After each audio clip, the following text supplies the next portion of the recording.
Hey everybody, Matt here from Matt's Movies, Music and More, welcoming you to this week's movie review episode. The movie I'm going to be talking about today is what I feel is an underrated 80s classic. Now, if you live in the US, you'll probably go, this isn't underrated, it's a really great movie. In the UK, I'd never really knew much about it apart from seeing the poster and always was intrigued by it. So the movie I'm picking today to talk about is the 1985 movie, Just One of the Guys, directed by Gottlieb, and it stars Joyce Hyser, Billy Jacoby, Clayton Rohner, and William Zabka. Now, Just One of the Guys is one of these movies that I checked it out a few years ago, and I really enjoyed it actually. I thought it was very, very funny, and it's one of those high school movies that I can see myself watching over and over again. And I'm describing this before I've even described the plot to you. So I'll quickly get into it for you, which is Terry Griffin, played by Joyce Hyser. She's a student at a high school, and her goal in life is she wants to be a reporter. And she's written her article and everything like that, but she doesn't win the competition which her article was written for, and she was overlooked by a bunch of other guys. And she feels that because she's a girl, that she's not being taken seriously enough. So, with the help of her brother, she then becomes Terry, a boy, basically posing as a boy by cutting her hair, which she's got this beautiful long hair, and she cuts it short to being like a tomboy, and she enrolls at another high school. Now, at this high school, she happens to meet Greg, who happens to be played by William Zabka, as you'll know him from The Karate Kid, and he's the typical bully jock.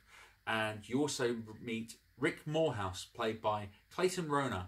Now, Clayton Rohner is a guy who I really, really like. I've seen him in this, and I'd seen him in April Fool's Day, which is a great horror film, and also in Modern Girls. And more recently, he appears as a surgeon or a doctor in The Human Centipede 3. And I always thought that this guy could really be a big star, but sadly it didn't go out the way that he hoped. But going back to the movie, Rick Morehouse is a guy who's kind of a geek. I mean, he dresses weird. Big James Brown fan, as Terry finds out. And Terry and him become friends. So Terry happens to be living a double life, as her boyfriend, who is a senior, is constantly hassling her and like, you know, oh Terry, why don't you forget about the paper, and you know, maybe we can make out, and you know, just be a model and stuff like that. And she doesn't want to do that. She just wants to be taken seriously as a reporter. Whereas her brother, who is hilariously played by Billy Jacoby, he is really, really funny, and he's constantly going on about getting laid and sex and all that. And in this movie, Terry really tries to help Clayton Rohner's character of Rick to try and sort of become more of a ladies' man with the way he dresses and stuff like that. And it works. It starts to work, and things start to change in the relationship between Terry and Rick.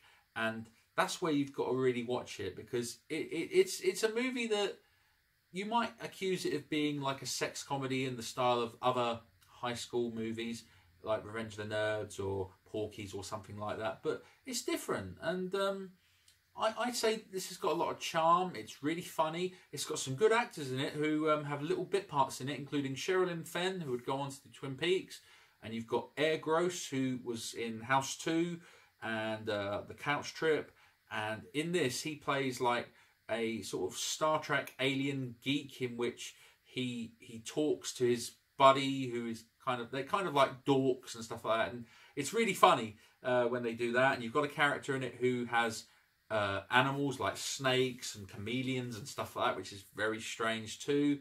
But it's a real underrated movie, and I think William Zabka, who plays the baddie in this, I mean, I think this is probably a better film that he's in compared to The Karate Kid. I actually like this film a lot, and sadly, I don't think it's had a release on DVD in the UK, let alone a Blu-ray. I know it's out in America. Whether or not it's available on streaming sites, I don't know.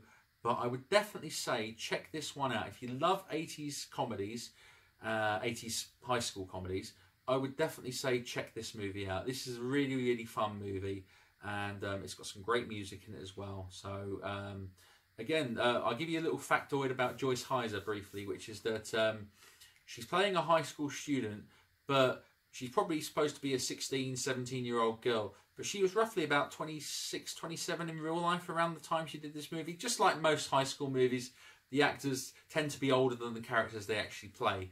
But that doesn't ruin the movie for me. And obviously it's got a very, very famous scene which comes out very later on in the movie, which is what it's mostly remembered for. And quite rightly so. So, yeah. So, anyway, I hope you get a chance to check out Just One of the Guys, because it's definitely worth seeing. What did you think of my review? If you like it, be sure to give me a like and subscribe to my channel. Tell me what you think about movies that I should maybe talk about, as well as check out my other shows. We've got other movie reviews. We've got What Did You Think, which I do with my special guests. We've got At the Movies with Andrew, and we've got more series hopefully coming in the near future. So be sure to check them out. And again, thank you very much for watching. All the very best to you. Bye-bye.